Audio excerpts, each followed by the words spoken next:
They called it peace, signed on crystal tablets, broadcasted to every corner of the galaxy. Humans and the Graviks, finally ending centuries of hostility.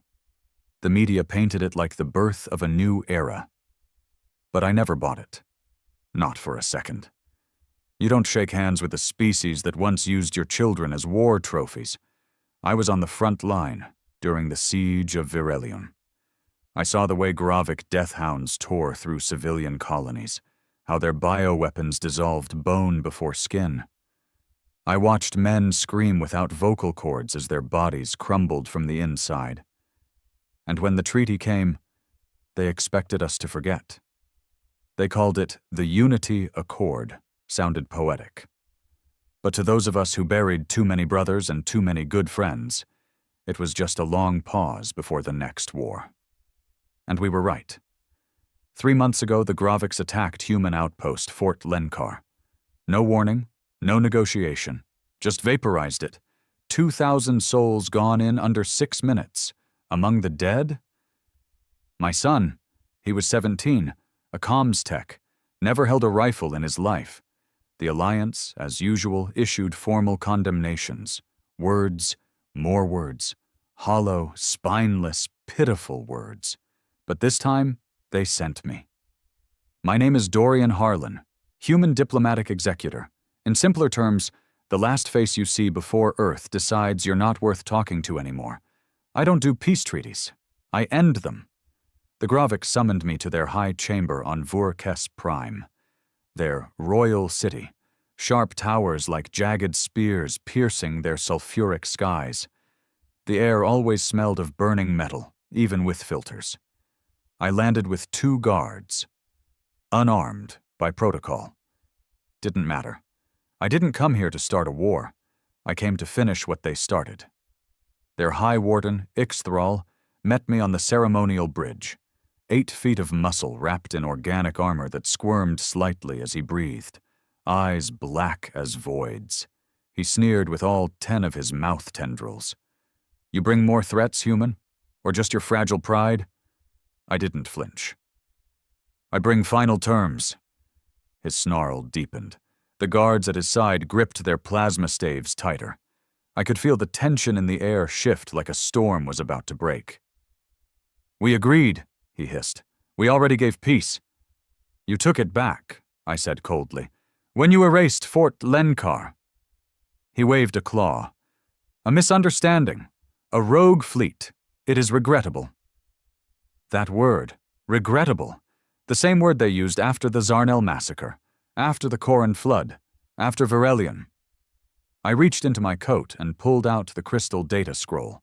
Not a weapon, just paper to them. But it held everything. The terms, I said, non-negotiable, immediate withdrawal from all human border territories, reparations for the fort, and assigned surrender of 12 outer colonies to Earth Command.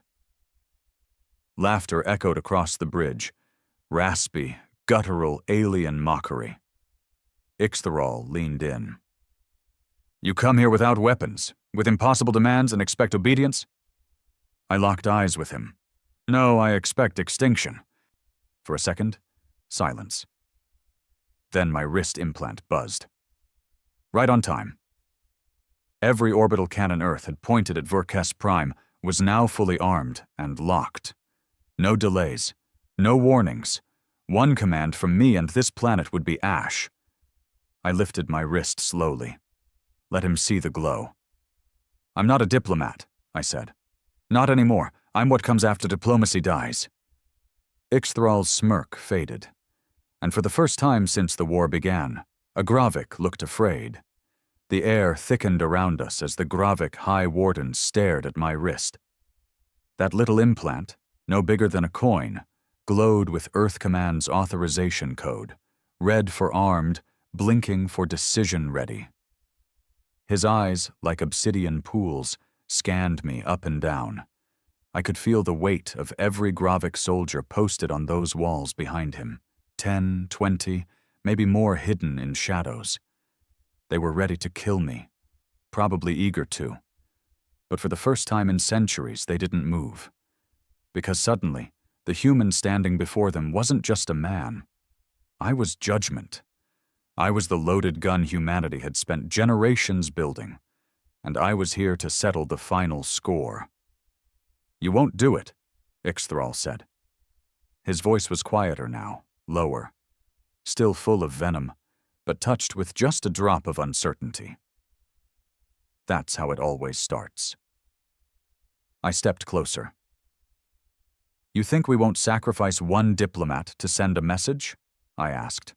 "You think Earth won't turn this rock into a crater if it means no more Gravik threats in 50 years? You would destroy our capital for one outpost?" 2,000 humans weren't an outpost. That was a town. A home, families. My son. His silence told me he hadn't known that detail. Maybe it didn't matter to him. But it mattered to me. I let the pain show in my voice. Not weakness, no. Just enough rage to let him know how close I was to giving the word. "My people don't need permission to retaliate anymore," I said. "We gave peace. You pissed on it. So now I'm the last man who gives a damn about whether this ends with words or fire." The High Warden turned, gesturing sharply to one of his guards. A slithering thing wearing a translator rig limped forward, hissing in broken trade tongue. "High Warden offers negotiation, council, host reception." "Tell him to shut it," I snapped. The guard flinched back. Ixthral waved him off, baring his teeth. "You came alone," he said. "You threaten us with extinction, but I see no fleet." "You don't need to see it," I said, holding up my wrist. "You only need to know I'm here because Earth already passed the verdict. This is your chance to take the deal. If you refuse, the next man through that door will speak with orbital fire." The wind howled across the bridge. The sulfur stung my lungs even through the filter. I didn't blink. Ixthral stared long and hard, and then slowly turned to walk down the length of the bridge. I followed. His gait was slower now, less triumphant, more calculating. Somewhere behind those inky eyes, I knew he was running equations. Risk, loss, the taste of arrogance turning to ash. We entered the chamber, the great black stone court, massive hall of living stone that pulsed faintly with alien nerve light. The Gravik considered it sacred. I considered it a throne room built over graves. A long, rough table awaited us, not built for comfort, just dominance. 6 other Gravik nobles sat across from me, each draped in organic armor, each armed, a breach of our terms. I didn't comment. I didn't care. If they moved, I'd vaporize the planet and let God sort the bones. Ixthral took his seat at the end. I remained standing. "I want it said," he began, "that this human represents the final stance of Earth Command." "I speak for the Terran Corps," I replied, "and the Terran Corps no longer recognizes this treaty as binding, not after what you did at Lenkar. The incident was unauthorized." I slammed the scroll onto the table, hard enough to make one of the Gravik flinch. "We tracked the fleet. It launched from your own core shipyards. The general who authorized it still holds command in your Outer Rim Council. Don't insult us with unauthorized. You gave the order, or you let it happen. Either way, that's betrayal." One of the nobles growled. "You do not speak to the High Warden like this, human." "Funny," I said, locking eyes with him. "Because 5 minutes ago I was deciding whether to erase your planet." He stood. I didn't. My silence was louder than his threat. Ixthral raised a hand. "Enough. Let him speak."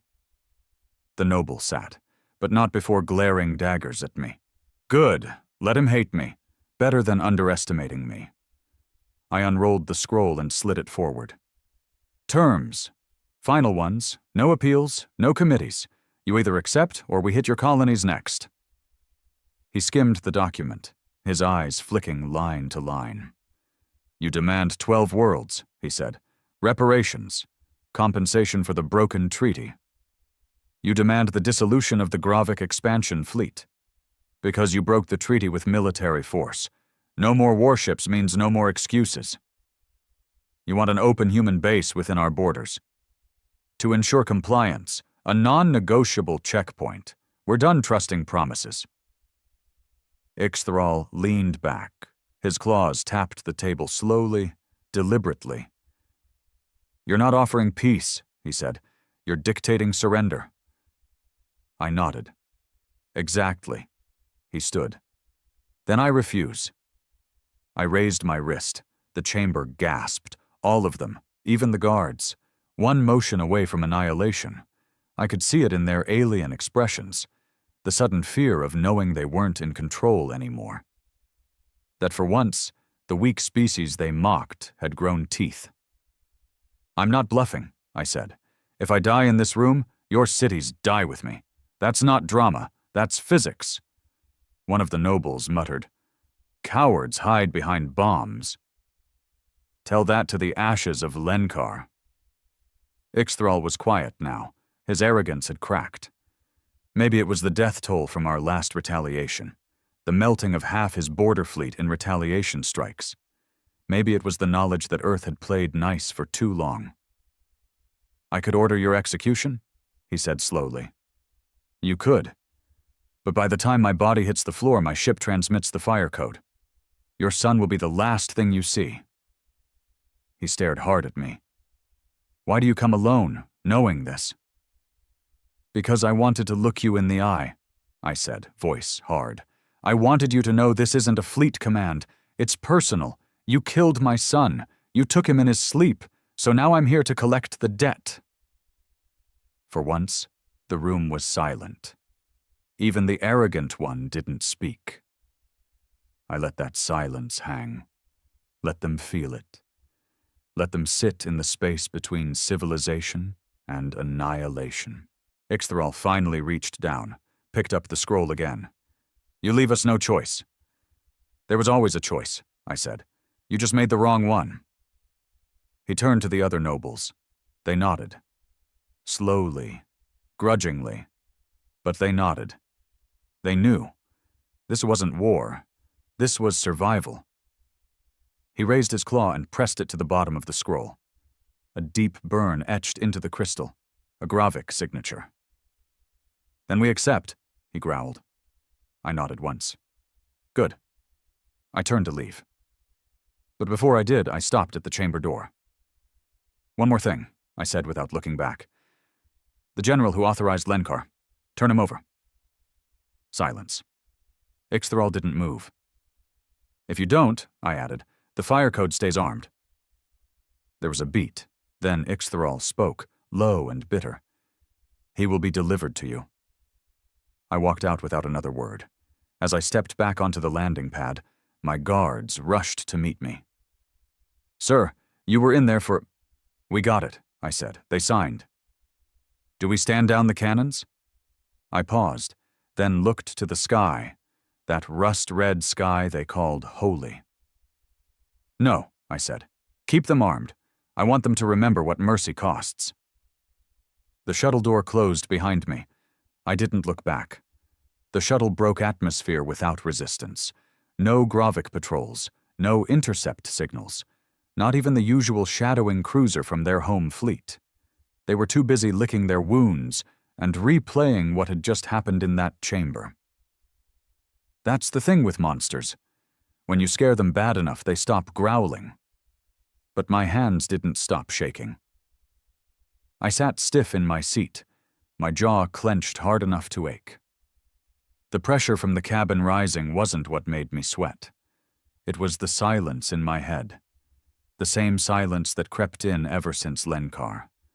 That feeling that something was missing. No, someone. The echo of a voice I hadn't heard in 6 months. My son. His name was Levi. Funny how I couldn't say it out loud, even now. He wasn't a soldier. He wanted to be a writer. Said fighting was for men who'd run out of ideas.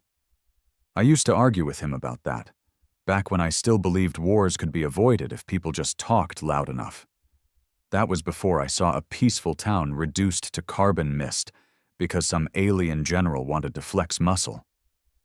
That was before I stood on a bridge and stared death in the face while holding the button that could erase a world. Levi never wanted war. but he sure as hell deserved justice.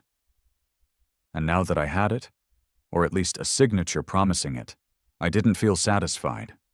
I felt hollow. Like a black hole had carved itself into my chest the day they told me he died, and every so-called victory just fed it more silence. The ship rocked gently as we docked with the Ark Vindicator, my diplomatic cruiser. Commander Renner greeted me with a nod. Always by the book. Ex-military, now security chief for the diplomatic corps. He was one of the few men who didn't flinch when things got bloody, which made him dangerous but dependable. "You're back earlier than expected," he said, "and alive." "They signed," I said simply. His eyes narrowed. "That easy?" I stepped past him. "Nothing about this was easy." He followed, boots echoing down the steel corridor. "We tracked their orbital fleet movements. Half their outer defense ships have gone dark. Seems they're standing down. They're scared. They should be." I entered the main comm room. Clean, sterile, too sterile. I plugged my wrist implant into the console and began the upload of the new Accord. Renner leaned against the doorframe. "What now?" I didn't look at him. "Now we hold them accountable. Make sure they follow every line. No wiggle room, no loopholes. And if they don't?" I looked up then, finally meeting his eyes. "Then we stop asking nicely." He nodded once, slowly, a pause. "Dorian," he said, voice lower. "This isn't over, is it?" I didn't answer, because the truth was, no, it wasn't. Not even close. 2 hours later, Earth Command transmitted a reply. Accepted, terms binding. Oversight, protocol initiated. That meant surveillance drones would orbit Gravik colonies. Human agents would embed in their council chambers. Every trade route, every military outpost, every political conversation, monitored, watched. It was war without bombs, occupation without bloodshed. They deserved worse. But something was wrong. Something kept gnawing at me. Back in my quarters, I reviewed the surveillance data we had on Fort Lenkar again. Even though I'd seen it a dozen times, even though I knew every second of it by heart. My fingers hovered over the pause button when the attack started. Gravik ships didn't just bombard from orbit, they targeted communications, power nodes, water filtration, precision, purpose. That wasn't rogue behavior, that was military protocol. And yet, the footage showed something I hadn't noticed before. A strange distortion in the upper atmosphere, seconds before impact, like a ripple. I enhanced the frame, pulled up gravitational readings. Anomaly, micro-warp spike, not Gravik tech. Too smooth. I ran the signature against our own archives, and that's when I found it.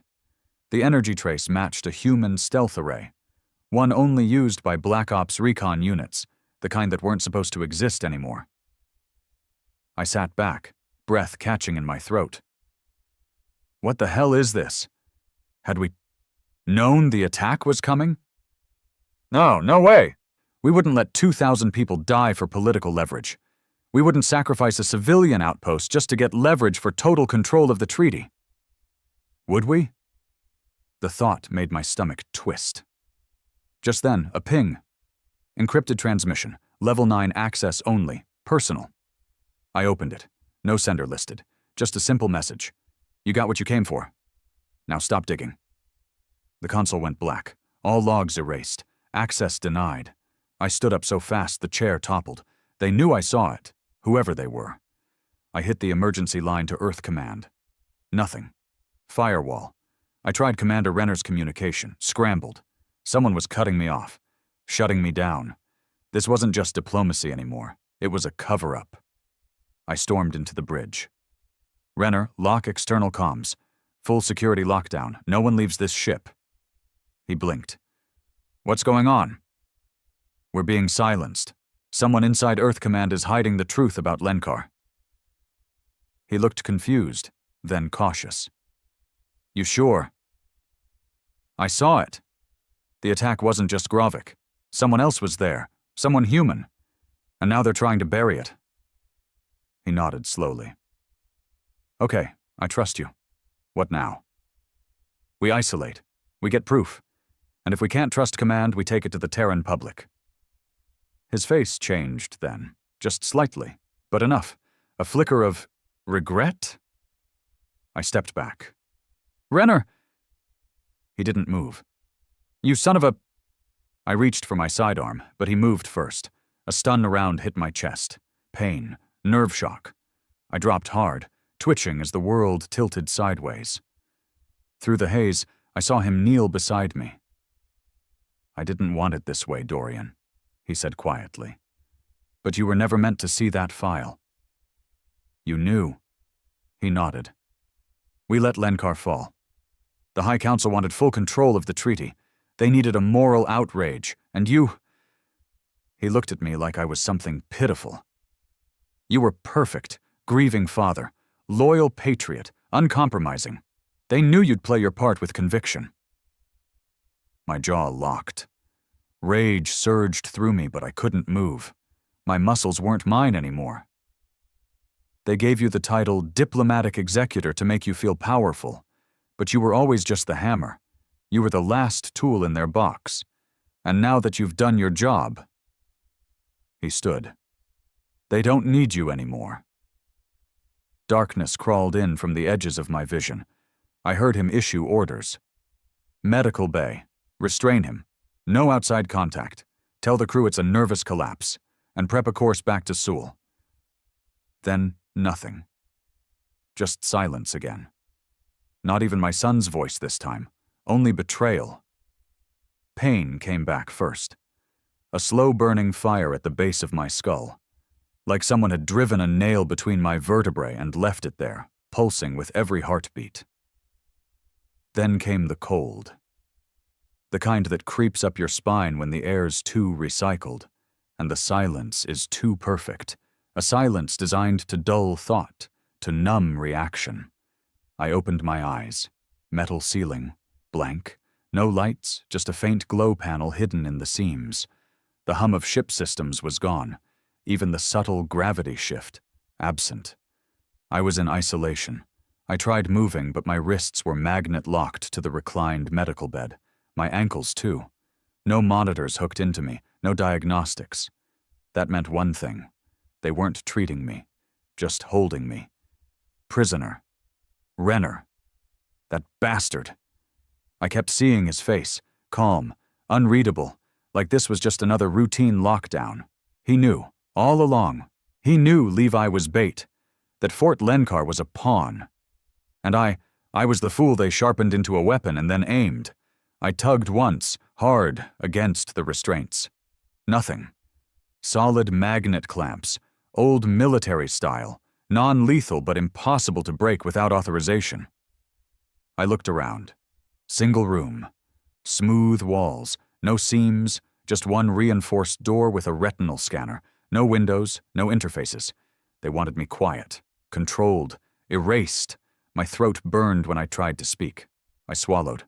Dry as sand. Computer, I croaked. No answer. Dorian Harlan, diplomatic clearance, override code, Gamma 9 Terra. Nothing. Even my own damn ship wouldn't recognize me now. That's when it hit me. They'd ghosted my identity. My implant was probably inactive. My diplomatic tags, scrubbed. As far as Earth Command was concerned, I didn't exist anymore. But I wasn't going out like this. No, not in a quiet room. Not with a lie covering my son's death like a rug hiding bloodstains. I laid still for a moment, slowing my breath, thinking. The bed I was strapped to, standard med frame, modular. These ships were built for triage, which meant under the bed was a removable med tray for surgical tools in emergencies, if they didn't strip it.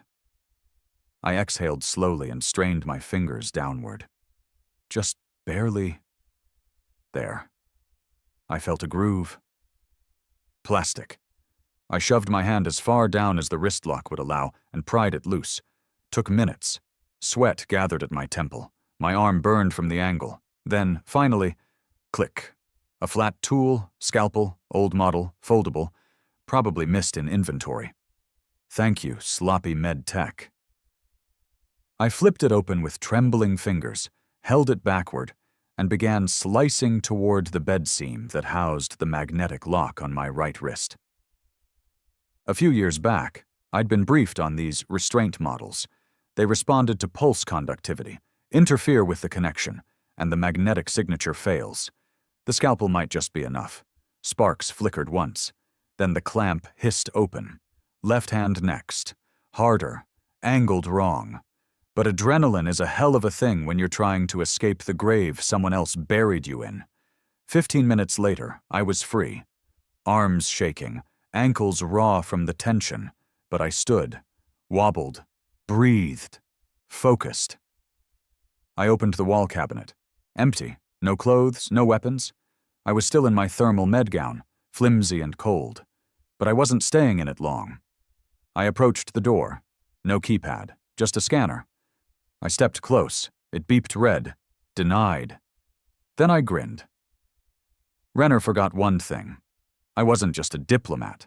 Before the suits, I served in Ghost Division. Black Ops 20 years ago. That retinal scanner wasn't new. It had a flaw. One it shared with every Class 4 ship built before year 2900. I pressed my forehead to the scanner, hard, held my breath, and blinked 3 times in rapid succession. Beep. Yellow. Beep. Green. The lock hissed open. I slipped out like a shadow. The hall outside was dim, unmanned. Security protocol had rerouted guards to the outer decks during ship transit. Good. I needed time. I ducked into the first junction and located the maintenance crawl space. Crawled in. Every vent, every bolt, every path of this ship. I knew it. I helped design this model 10 years ago for the Corps. Diplomatic cruisers were meant for intimidation, not war. That meant weak internal defenses. And where there's a weakness, there's a way out. I reached Deck 3, Command Sub-Access. From the grate, I saw him, Renner, standing by the nav table, issuing soft orders. Prep gravity slipstream, erase medical logs, transmit false medical report to Earth Command in 20 minutes. The crew didn't question him. Why would they? He was command. I waited until he moved out of frame, slid out of the vent like breath, crept behind the server cabinet. One of the guards was there, back turned, rifle slung low, lazy. I moved fast, hand over his mouth, arm tight around his throat, dragged him backward. 20 seconds. He was out cold. I pulled his pulse pistol, clipped it to my belt, then took his uniform. Didn't fit well. Too tight around the shoulders, but good enough. I slipped into the hallway and headed for secure comms. 3 corridors down. Past 2 more guards. Nodded. They nodded back. Renner hadn't broadcast my escape. He was trying to handle it quietly, more plausible deniability. He'd underestimated me again. The secure comms room was empty. I locked the door behind me, activated the console. Authorization, Black Ghost Protocol, Agent ID, Harlan Dorian, confirm identity. The system paused, then buzzed. Ghost Division override accepted. I exhaled. That override had been dormant for 15 years. Never thought I'd need it again. I keyed in a direct line to someone I trusted, the only person in the galaxy who owed me enough to listen. Colonel Nash. He picked up after 2 rings, disheveled, graying, one eye replaced with synthetic, voice hard as ever. Dorian, Jesus, they said you were dead. I should be. You were on the Gravik mission. I was the mission, I spat. But it was a setup. Lenkar was bait. Earth Command let them hit it to justify full control of the treaty. He was silent. Then, you're sure? I uploaded the footage. The gravity ripple. The stealth signature. He studied it. Whistled. Black tech array, human, no question. I need extraction, I said. They'll kill me before I reach Earth. Renner's in on it. I'll send a silent runner. 6 hours out.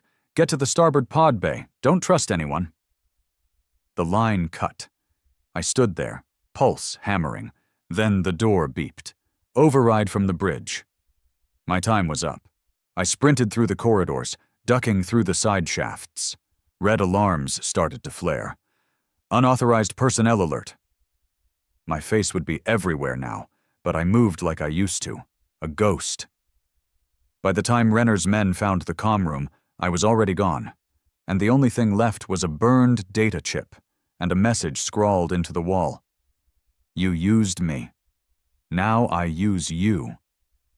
I ran like hell. Every corridor I crossed was another second bought before Renner's men closed the net. The Ark Vindicator wasn't a battleship, but it was big enough to lose a man in for maybe 3 minutes. After that, no second chances. I ducked through the port side maintenance shaft, turned left into a dark cargo hold, and dropped from the catwalk to the lower deck. My knees flared with pain, but I didn't stop. 6 hours. That's how long Nash said his runner ship would take to reach me.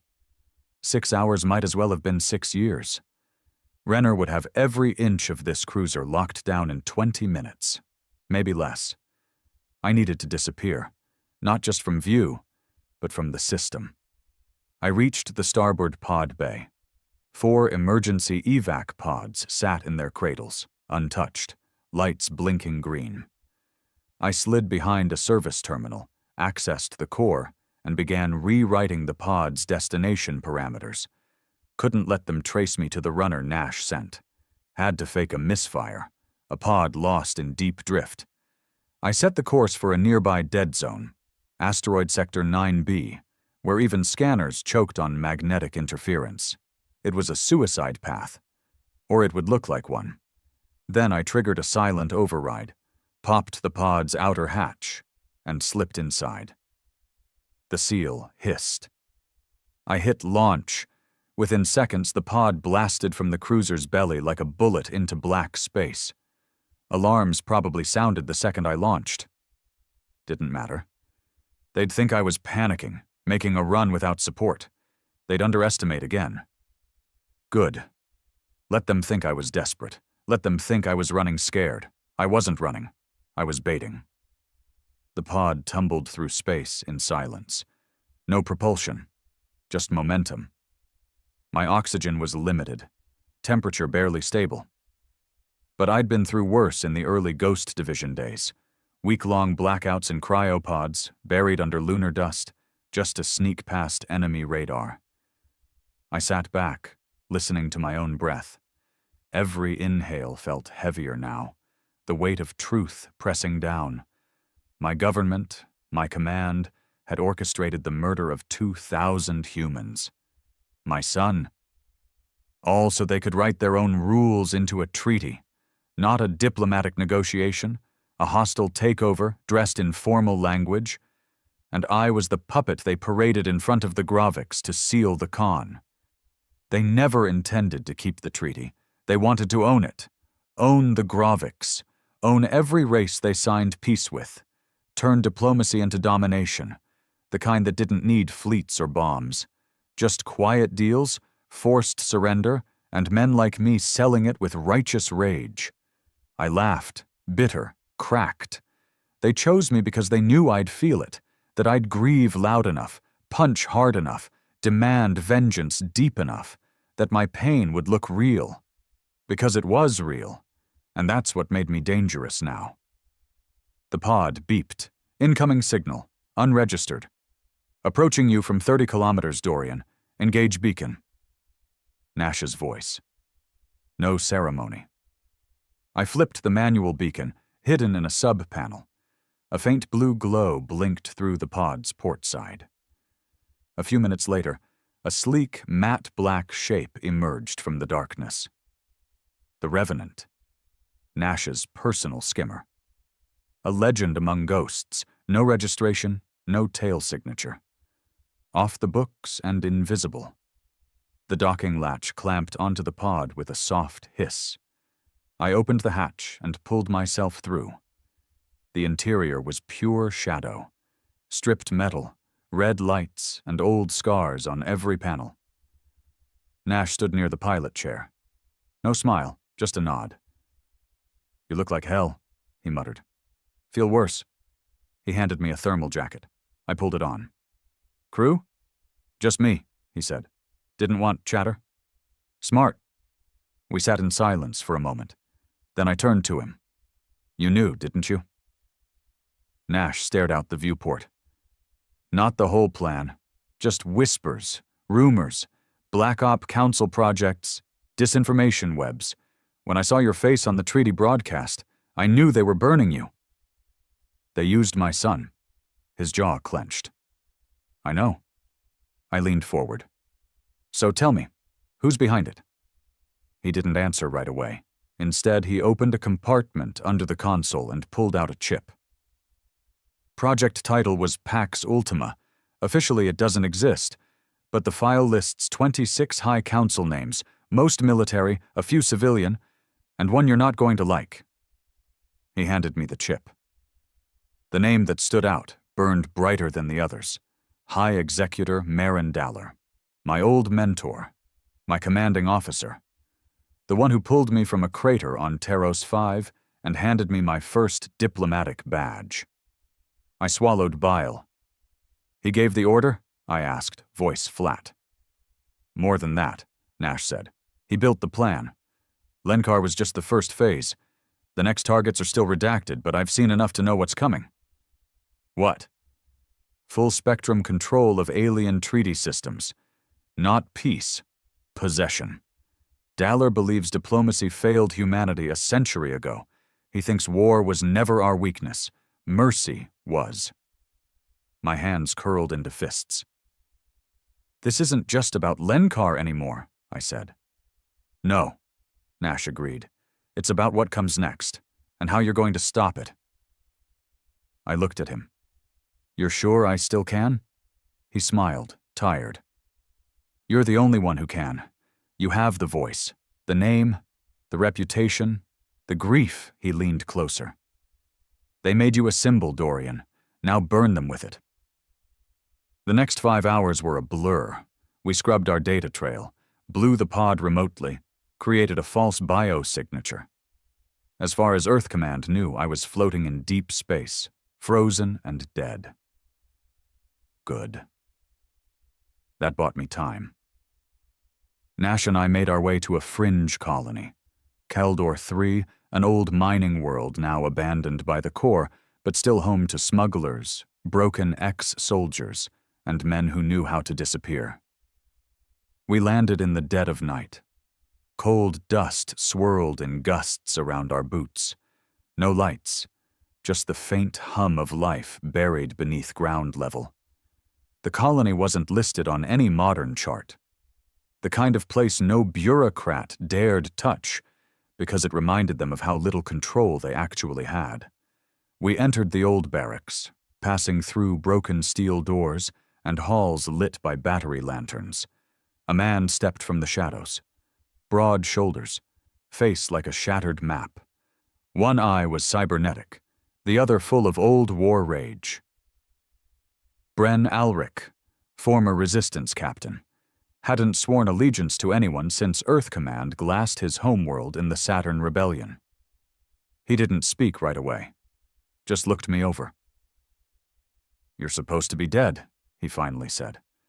"I'm working on that," I replied. He chuckled. "You come here to hide?" "No," I said. "I came here to start something." He raised an eyebrow. I stepped forward, pulled the chip from my jacket, and placed it on the table between us. "They lied about Lenkar, Earth Command, the Council, all of them." "Prove it." I activated the display. Names, plans, signatures, the Pax Ultima directive. He read for 3 minutes in silence, then looked up. "Holy hell." "I want to broadcast it," I said. "All of it. Every name, every lie, to every neutral system, every colony. I want this truth so loud it can't be erased." He leaned back. "You're going to paint a target the size of Jupiter on your back." "I don't care." He studied me, then slowly nodded. "I'll get you what you need." By midnight, I was in the back room of a makeshift transmitter bunker. A satellite rig buzzed overhead, linking to black market relay beacons scattered across a dozen systems. Nash adjusted the mic. "You sure about this?" "They used my voice to lie," I said. "Now they'll hear what it really sounds like." He gave me the nod, and I began to speak. "They told me once that revolutions started with guns. They lied. They start with truth, spoken loud enough, raw enough, and in front of the right kind of broken people." I sat in a rusted chair in that cold transmitter bunker on Caldor 3, staring at the mic like it was a weapon. Because it was. The battered satellite rig above me hummed with an old rebel frequency. Core Echo 7, banned 20 years ago, but still bouncing off deep space repeaters Earth Command had long since forgotten. Nash gave me the nod. "You've got 6 minutes before they trace it." I adjusted the mic, the chill of steel against my fingertips grounding me. No script, no rehearsal, just grief, rage, and the truth boiling in my gut like acid. I hit record. "This is Dorian Harlan, Diplomatic Executor, Ghost Division, Earth Command Registry, 119-A6-Beta. I was declared dead 3 days ago. I'm not." A pause. Let that sink in. Fort Lenker wasn't an accident. It wasn't a rogue attack. It was bait. I watched the levels jump on the monitor as my voice traveled through space, piggybacking every old repeater, every outlaw comboy. Earth Command fed 2,000 human lives to the Graviks to force a surrender, to control the treaty, to turn peace into ownership. They used me, a grieving father, to sell their war in disguise. I looked up at Nash. He gave me a grim nod to keep going. "I've uploaded proof, not conspiracy, not guesswork. Names, signatures, Project Pax Ultima. They signed off on it, they built it. My son, Levi, was just collateral." I paused. Just a second. Just long enough to feel it all again. That silent rage. That hole. They thought I'd scream once and disappear, but now you hear me. All of you, every station, every freighter, every miner buried under rocks on the edge of human reach. You've seen the lies, you live under them, and now you know. Another beat. "I'm not asking for rebellion. I'm asking for truth. Spread this. Burn it into every net feed. And to those on the inside still wearing the badge, ask yourself what it's worth now." I leaned closer to the mic, my voice steel. "To Earth Command, I'm coming for you. Not to negotiate, not to beg. I'm coming to put names behind every corpse you buried under the word peace. You taught me how to lie with honor. Now I'll show you what it sounds like when a man tells the truth with vengeance." I hit stop. Nash slammed the upload button. The broadcast launched like wildfire, across old rebel channels, into pirate trader networks, even hijacking a couple of civilian feeds near the neutral rings. Illegal? Absolutely. Untraceable? Not quite. But fast enough. He looked over at me. "You just cracked the dam, Dorian. I hope it drowns them." We had less than 90 seconds before Earth Command's first ping. Then the comms board lit up. Overload, response pings coming in from all over the outer systems. Civilians, ex-military, even a few Gravik sympathizers. The file had gone viral, faster than even Nash expected. Then came the first response transmission. Audio only. Broken signal, static heavy. "This is Lieutenant Mares of the 8th Outer Patrol, standing by for orders. Executor Harlan." Another. "This is ex-Captain Solis. I was in command when the Lenkar strike hit. We were told the delay in response was a systems glitch. Now I know it was a setup. I'm in, whatever you need." One more. A female voice, choked with emotion. "I lost my brother in Lenkar. They said it was unavoidable. I wanted to believe them. Thank you for telling the truth." I stared at the board, at the hundreds, now thousands, of data bursts pouring in. People weren't just listening. They were awakening. And Earth Command would hear every damn word of it. But fire always draws fire. The broadcast hadn't even cooled before Nash's proximity alert screamed red. "Incoming signal burst," he growled. "Multiple ships, no registry, coming in hot." "How many?" "4, maybe 5. Stealth chasers, Earth Command." They found us. I grabbed the pulse rifle we'd stolen from a derelict outpost last cycle and checked the charge. "We're not going to make it out, are we?" Nash gave me that hard, knowing look. "I'll buy you time." I froze. "No, we both go." He shook his head.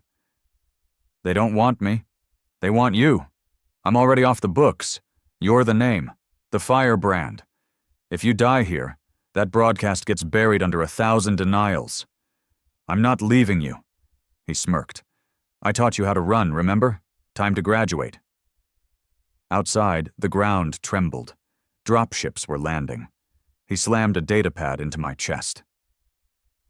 "Rerouted a shuttle behind the ridge, old mining access tunnel, automated system. No pilot, but it'll fly." I took a step toward him, and he grabbed my shoulder. "You finish this," he said. "You burn their mask. Don't stop until every name on that chip is in the dirt." I clenched my jaw. "I will." The doors blew inward. Flash bangs, screaming boots, gunfire. Nash turned, raised his rifle, and roared down the hallway. I ran. The tunnels were pitch black and reeked of chemical fuel and ancient metal. My lungs burned as I pushed through, the rifle slung over my shoulder and the datapad clutched in my hand like a relic. Gunshots echoed behind me, close. I turned once, fired blind, and heard a scream. Not enough. They were swarming. I reached the shuttle bay, a makeshift launch pad built from salvage. The tiny craft crouched on its repulsors, one engine sputtering faintly. It looked like it would fall apart if I sneezed at it. I didn't care. I jumped in, slammed the hatch shut, and kicked the launch sequence. Behind me, the chamber door burst open.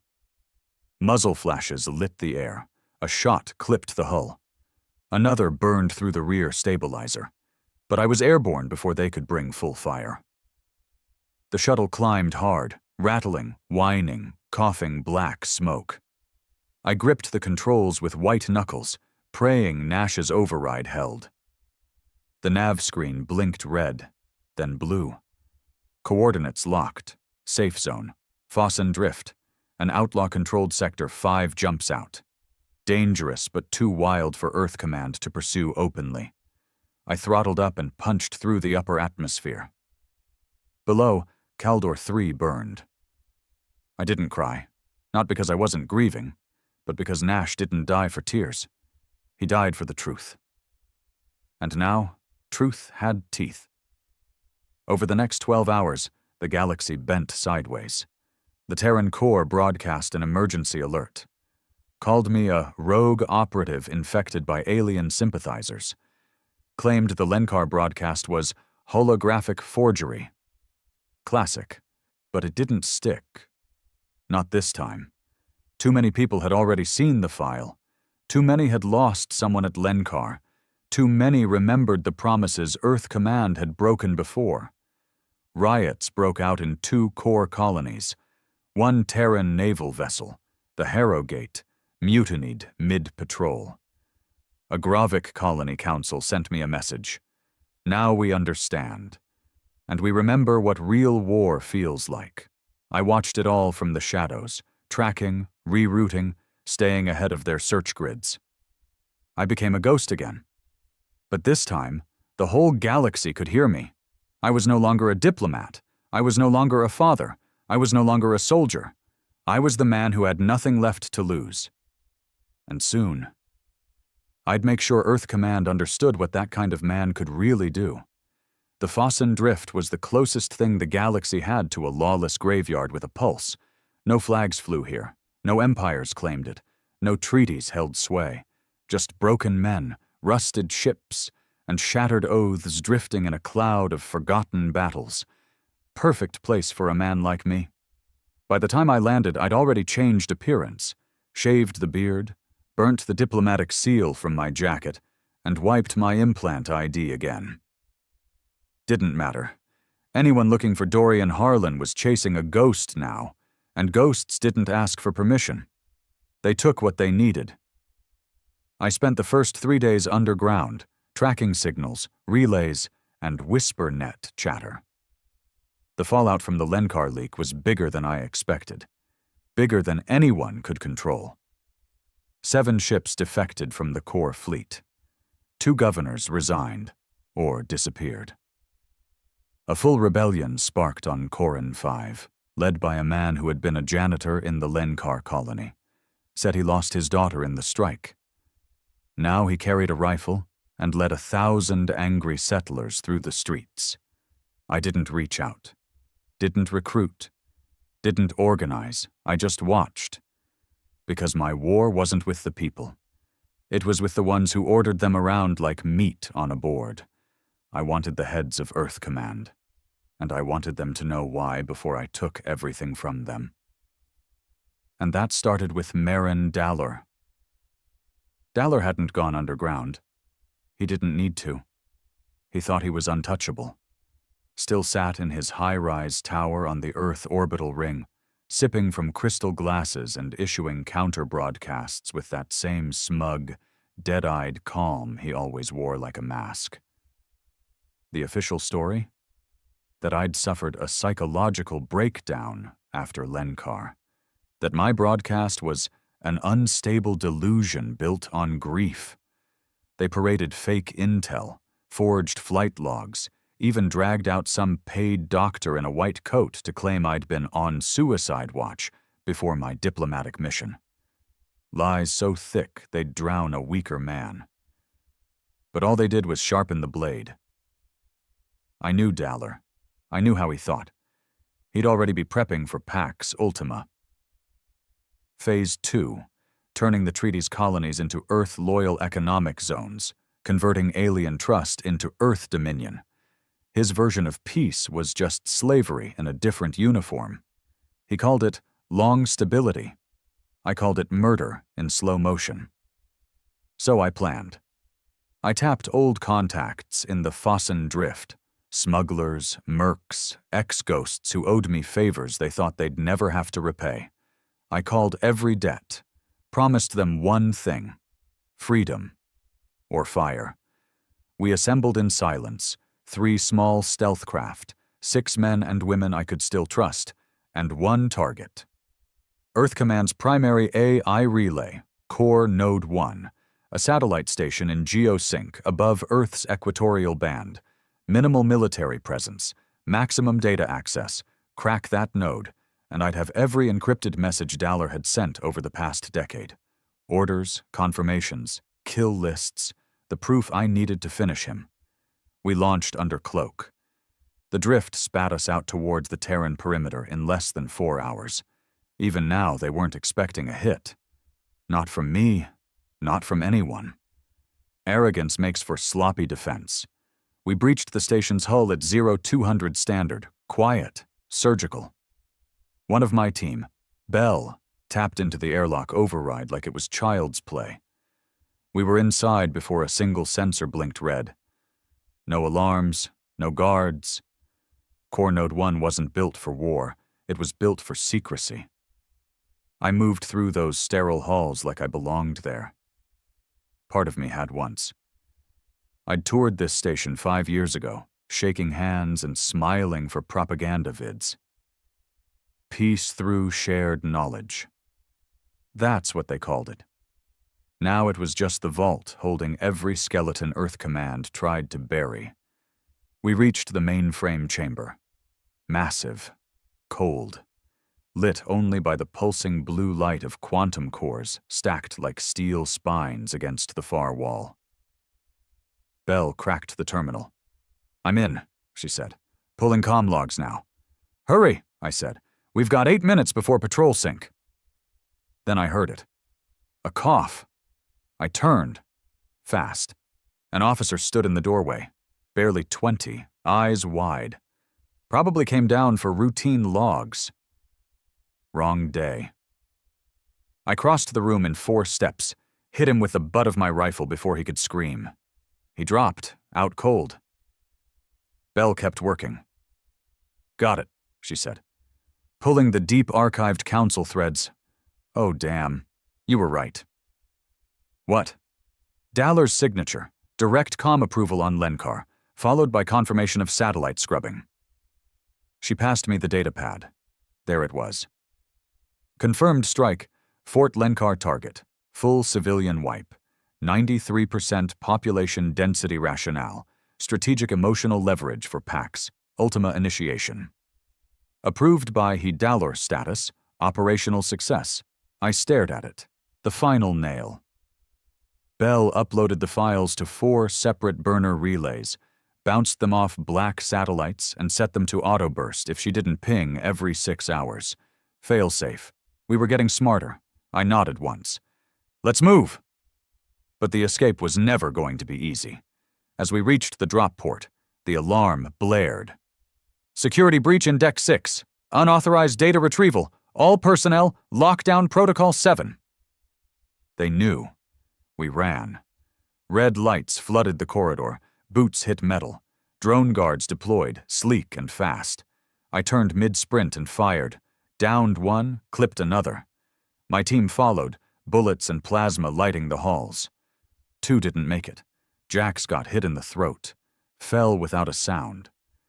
Reese bought us 10 seconds of breathing room by diving into a drone nest and detonating her belt. I didn't look back. Bell and I reached the evac chamber. Our ship, Scythe, hovered just outside, open hatch, engines ready. We leapt, fell 20 meters, landed hard. The ship rose as gunfire rattled the hull. We were out, but not clean. Back in the drift, I made the decision. I wasn't going to hide anymore. I wasn't going to whisper. I was going to show them. Daller, Earth Command, the whole damned Corps. I was going to sit in their house and read their sins back to them, line by line, in public, in front of the galaxy.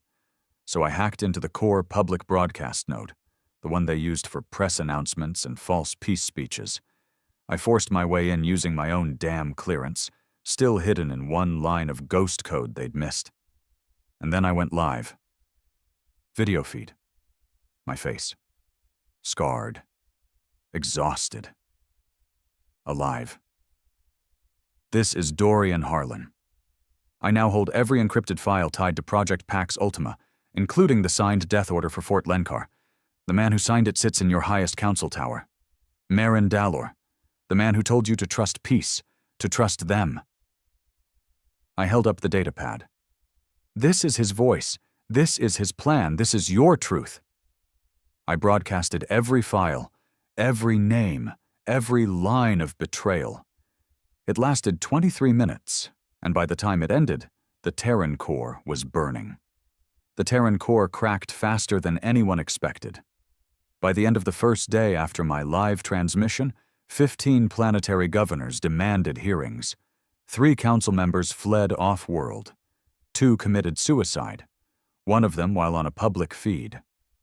The media tried to run interference at first, calling the files deep fakes, enemy propaganda, emotional manipulation by a grieving father. But it didn't stick. Not this time. Because the public wasn't the same. They'd seen too many lies, lost too many sons, watched too many necessary tragedies get swept under a carpet of executive orders and peace slogans. The rage had been simmering for decades. Lenkar just lit the fuse. Earth Command locked down within 48 hours. Martial law declared. Curfews, mass arrests, civil unrest in every major Terran city. The orbital fleet pulled back to guard the homeworld, leaving outer colonies exposed. And still, Daller didn't run. He stayed. Because cowards like him don't flee when things fall apart. They dig in deeper, behind steel and walls and men with guns, hoping they can ride out the storm. He didn't know I was the storm. We came in through the sewer lines, old maintenance shafts beneath the Earth Command Citadel, half buried in rubble and corrosion. My team had shrunk to just 3 by then. Bell, who could still out-hack anyone in the galaxy. Lynn's former core assassin, who decided killing me wasn't worth it once he read the Pax Ultima files. And me. We moved quiet. No chatter. Just the rhythm of our boots in water and the occasional hiss of pressure vents. Above us, the surface was chaos. Riots had reached the Capitol Dome. Protesters surged against electric barricades, waving signs and makeshift banners painted with names of the dead: Levi Harlan, Sierra Dren, Mateo Yule, more than I could count. They marched not for me, but for every truth that had been buried with the same stone-faced press releases and falsified reports. We reached the substructure, a terminal chamber hidden beneath the command tower. Bell accessed the relay, reactivating an emergency lift that hadn't been used in 20 years. "It'll take us straight to the executive tier," she said. "Once we're in, they'll know." "I'm counting on it," I replied. Lynn's handed me the rifle. "Want me to take point?" I shook my head. "No, he's mine." He didn't argue. We entered the lift. As it rose, I didn't feel nerves, just focus, cold, sharp, surgical. This wasn't revenge. It was justice, stripped of mercy, stripped of politics. Just one man, one lie, one final answer. The lift doors opened with a soft chime. No alarms, no guards. That was the first sign something was wrong. I stepped out slowly, weapon up, eyes scanning the wide executive corridor. Marble floors, blue banners, digital artwork cycling propaganda slogans. Peace through unity. Humanity first. Disgusting. We moved toward the council chamber. The huge double doors loomed ahead, sealed by biometric scan. Bell cracked it in seconds. They opened with a low hiss. Inside sat 6 men. 5 were council members, pale, sweating, eyes darting, unarmed, powerless, huddled together like rats waiting for the last wall to fall. And at the center, still seated at the head table, was Marin Daller. He didn't rise, didn't flinch, just looked at me like I was late to a meeting. "So," he said calmly, "you finally made it." I stepped forward, pulse rifle trained directly at his chest. "You planned Lenkar?" "Yes. You killed 2,000 of our own. Sacrifices, necessary ones. I wanted to shoot him right there, wanted to end it before he could speak another word. But something in me needed to hear it. All of it. Out loud. No more denials, no more fog. Why?" Daller laced his fingers together. "Because peace was never going to last. Not with the Graviks, not with anyone. So we forged a new model, controlled diplomacy, calculated subjugation. You've seen how effective it's been." "They signed because they were scared," I growled. He nodded. "Exactly. Fear is cleaner than trust, more efficient than hope." "You used my son."